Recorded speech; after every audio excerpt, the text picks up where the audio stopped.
দর্শক, নির্বাচনের জন্য একটি সুনির্দিষ্ট রোডম্যাপ ঘোষণার দাবিতে বিএনপির স্থায়ী কমিটির বৈঠকের নানান ধরনের সিদ্ধান্ত, নানান ধরনের প্রস্তুতি নিয়ে দলের সিনিয়র নেতারা গিয়েছিলেন প্রধান উপদেষ্টার সঙ্গে দেখা করতে। বৈঠকের মাধ্যমে তারা যে দাবি জানালেন রোডম্যাপের, প্রধান উপদেষ্টা তাতে কর্ণপাত করেননি। তিনি সাম্প্রতিক সময়ে যে কথাগুলো বলছেন যে ডিসেম্বর থেকে আগামী বছরের জুনের মধ্যে নির্বাচন হতে পারে বা হবে, সেটি তিনি পুনর্ব্যক্ত করেছেন।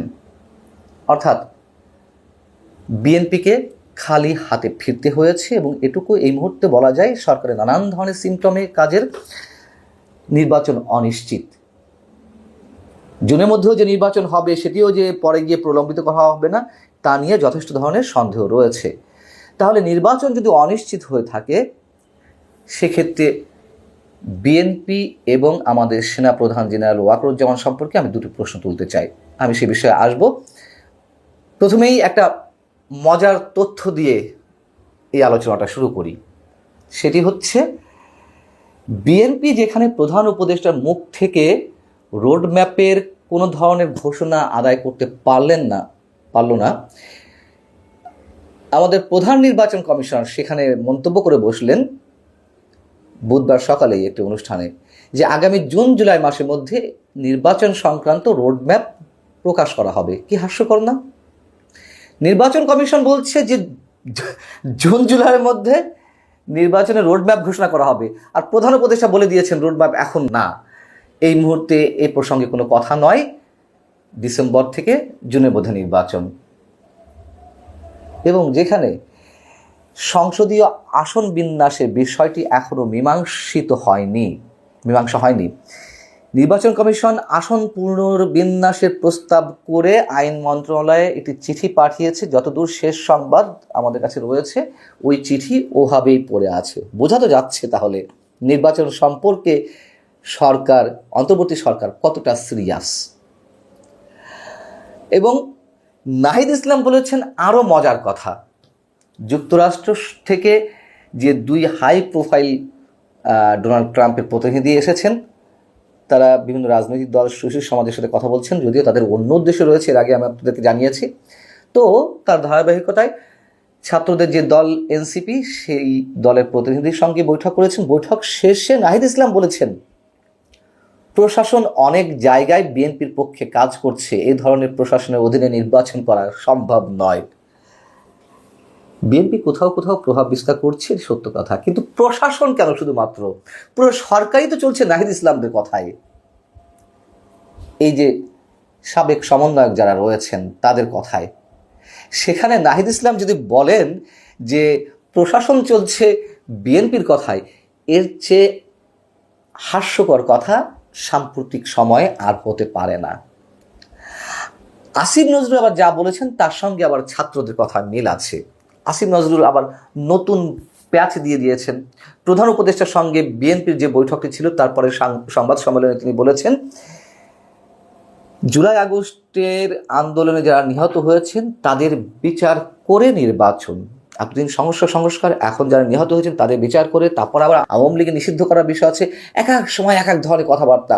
ডক্টর আসিফ নজরুল যা বলছেন, আমাদের কাছে জনগণের তো একটা আকাঙ্ক্ষা আছে যেন আমরা বিচার করে যাই। বাংলাদেশে হাজারেরও বেশি তরুণ জীবন দিয়েছে, আর প্রায় 50-60 হাজার মানুষ শারীরিকভাবে পার্মানেন্টলি ক্ষতিগ্রস্ত হয়েছে, চোখ হারিয়েছে। তাদের বিচারের দাবি, এটা তো গণঅভ্যুত্থানের অন্যতম প্রধান আকাঙ্ক্ষা না। একটাই প্রধান আকাঙ্ক্ষা ছিল গণঅভ্যুত্থানের, সেটি হচ্ছে কর্তৃত্ববাদী স্বৈরাচারী সরকারের শাসন পতন ঘটিয়ে একটা সুষ্ঠু নির্বাচনের মাধ্যমে একটা গণতান্ত্রিক সরকার প্রতিষ্ঠা করা। এর বাইরে আর কোনো আকাঙ্ক্ষা ছিল না। যা বলা হয় করে বাজে কথা, এগুলো নতুন নতুন করে গজাচ্ছে। আর বিচার তো অন্য কেউ করতে পারে, করবে না তা তো নয়। সব কিছু এখন করে ফেলতে হবে, সংস্কার, বিচার, আওয়ামী লীগ নিষিদ্ধ, এত রায় তো এই জনগণ এই সরকারের পক্ষে দেয়নি। তো যে কথা এনসিপির সঙ্গে মিলে যাচ্ছে সেটি হচ্ছে, মার্কিন প্রতিনিধিদের সঙ্গে বৈঠকের পর নাহিদ ইসলাম আবার একথাও বলেছেন, সংস্কার বিষয়ে আমরা যে প্রস্তাবনা দিয়েছি সেগুলো তো পালন করতেই হবে বা সংস্কার করতে হবে। আমাদের 3টি দাবি, তা হচ্ছে সংস্কার, বিচার এবং গণপরিষদ নির্বাচন। মোটামুটি তাদের কথা অনুযায়ী সরকার চলছে, তাদের কথাই সরকারের এই যে প্রভাবশালী উপদেষ্টা তাদের বক্তব্যে প্রতিফলিত হচ্ছে।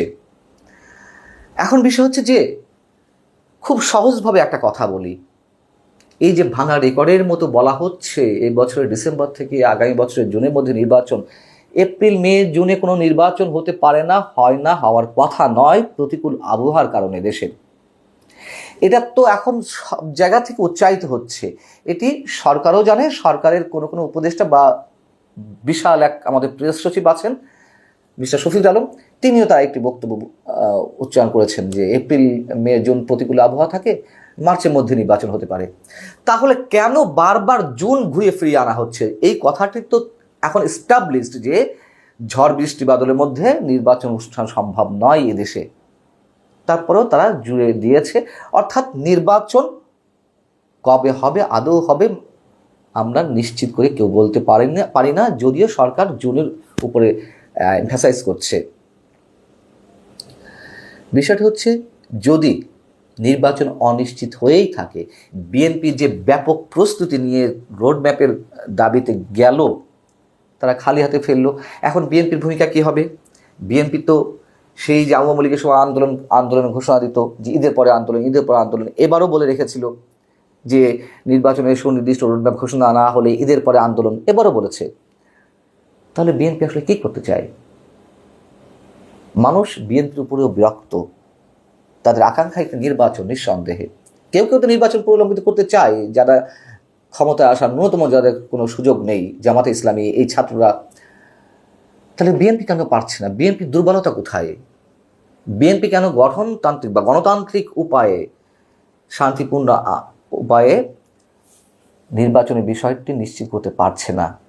এবং এর মধ্য দিয়ে মানুষের অনেক ধরনের প্রশ্ন উঠছে। এত জনপ্রিয়তা থাকার পরও কেন তারা সরকারের উপর চাপ প্রয়োগ করতে পারছে না? আর সেনাপ্রধান সম্পর্কে যদি বলতে হয়, আমাদের সেনাপ্রধান বারবার বলে এসেছেন ফ্রম দ্য বিগিনিং, সে যে 2024 সেপ্টেম্বরে রয়টার্সকে যে ইন্টারভিউ দিয়েছিলেন যে ডিসেম্বরের মধ্যে নির্বাচন হওয়া উচিত দেশকে গণতান্ত্রিক প্রক্রিয়ায় ফিরিয়ে নিতে, এবং তারপরে তিনি যতগুলো বক্তব্য দিয়েছেন সব জায়গায় তিনি ডিসেম্বরের কথা বলেছেন। তাহলে প্রশ্ন হচ্ছে, আমাদের সেনাপ্রধান কি হেরে যাচ্ছেন?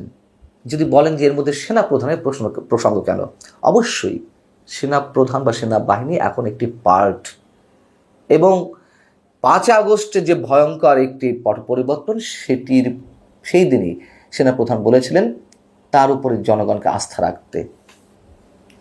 তাহলে সেনাপ্রধানের বা সেনাবাহিনীর একটি রোল তো অবশ্যই আছে, এবং দেশকে ভয়ঙ্কর একটা লাইনচ্যুতির অবস্থা থেকে ট্রাকে তুলেছিল সেনাবাহিনী, এটা তো অস্বীকার করার কিছু নেই। এবং এই সেনাপ্রধানের প্রতি অনেকেই অবিশ্বাস পোষণ করেন, নানান ধরনের সন্দেহের কথা ব্যক্ত করেন, কিন্তু আমি এখনো পর্যন্ত কায় মন ও বাক্যে সেনাবাহিনীর উপরে আস্থা রাখতে চাই, এবং সেনাপ্রধান যা কিছু করছেন সবই আমি পজিটিভলি দেখতে চাই। কিন্তু তাকে বাইপাস কাট করে সরকার যে নানান ধরনের সিদ্ধান্ত নিচ্ছে, জাতীয় নিরাপত্তা উপদেষ্টা নিয়োগ থেকে শুরু করে, এটাতে তার সমর্থন বা তার সাথে আলোচনা করতে হবে এমন কোনো কথা নেই। তবে সেনাপ্রধান তো একটি পার্ট বা সেনাবাহিনী, এবং জাতীয় নিরাপত্তার সঙ্গে অবশ্যই তাদের বিষয়টি জড়িয়ে রয়েছে, অন্তত এই সময়ে। যাই হোক, তো সেনাপ্রধান কী ভূমিকা নেবেন? এখনও মানুষ অপেক্ষায় আছে জেনারেল ওয়াকারুজ্জামান সঠিক কোনো সিদ্ধান্ত নেবেন। দেশ যদি এভাবে চলতে থাকে, যে অস্থিরতা, সামাজিক, রাজনৈতিক, আইন শৃঙ্খলার, তার মধ্য দিয়ে বিদেশি বিনিয়োগ 1 টাকাও আসবে না, এবং অন্যান্য অস্থিরতা তো রয়েছেই, জঙ্গিবাদের উত্থানের সম্ভাবনা, মৌলবাদীদের আস্ফালন যেভাবে দেখা যাচ্ছে, সব কিছুই ঘটবে। কিন্তু সেই দায়ভারও কিন্তু সেনাপ্রধানের উপর গিয়ে পৌঁছাবে, যেহেতু তিনি আস্থা রাখতে বলেছিলেন। আল্লাহ হাফিজ।